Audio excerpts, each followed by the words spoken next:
Bonjour les enfants, c'est Papa Jess pour une nouvelle vidéo.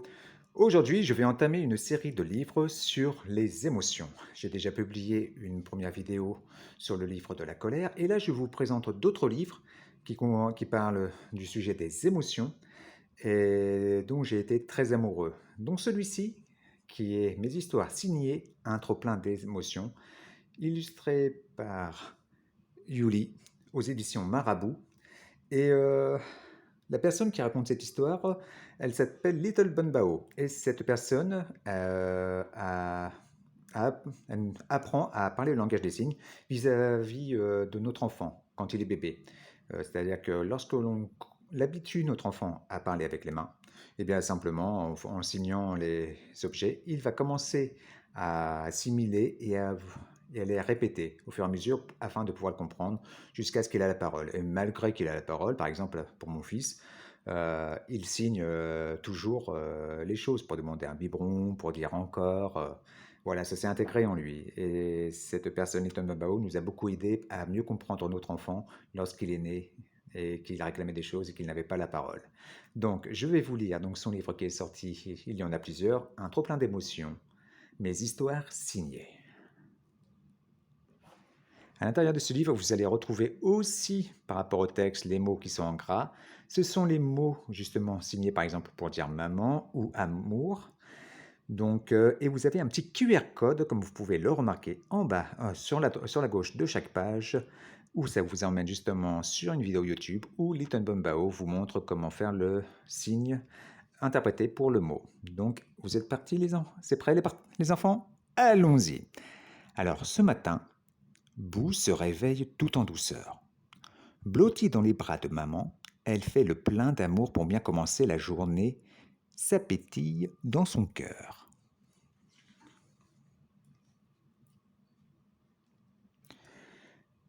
Mais où est Doudou? Boo a peur qu'il ait disparu pendant la nuit. Alors, telle une petite tornade, elle part à sa recherche. Elle fouille toute sa chambre et met un sacré bazar.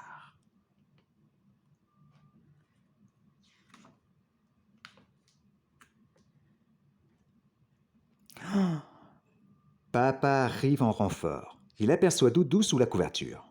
Le voilà, s'exclame-t-il en l'attrapant au fond du lit. Ouf! Boo se sent rassuré.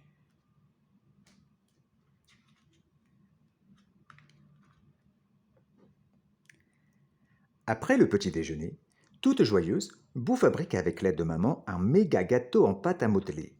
Waouh! On dirait un arc-en-ciel! Boo est très fier de ce chef-d'œuvre.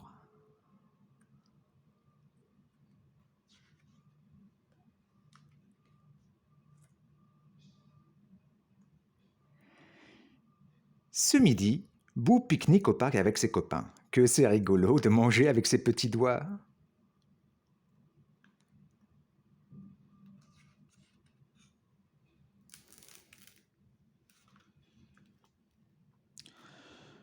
Boo s'est drôlement bien amusé. Ses yeux picotent de fatigue.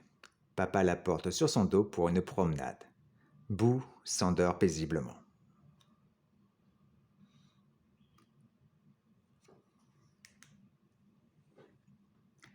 Boo construit la plus grande tour du monde entier.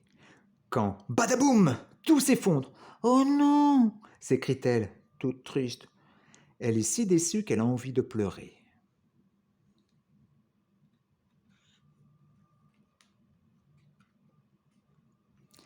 C'est l'heure de dîner. Boo a très envie de manger un gâteau. Stop, lui dit maman. Papa vient de servir le repas. Boo n'est pas contente.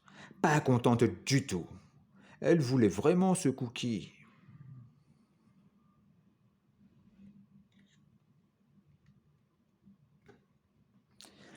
La colère de Boo devient grande, très grande. Ça bouillonne à l'intérieur. Toutes les émotions de la journée sont en train de déborder. C'est la tempête. Boo hurle, pleure, sans plus pouvoir s'arrêter.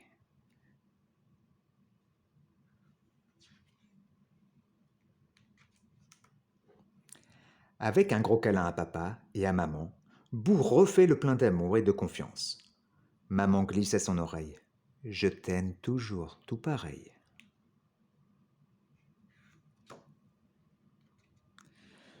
Voilà. C'était un trop-plein d'émotions, mes histoires signées aux éditions Marabout de Little Bombao. Alors les enfants, je vous dis à très bientôt pour une nouvelle histoire sur les émotions. À très bientôt, c'était Papa Jess.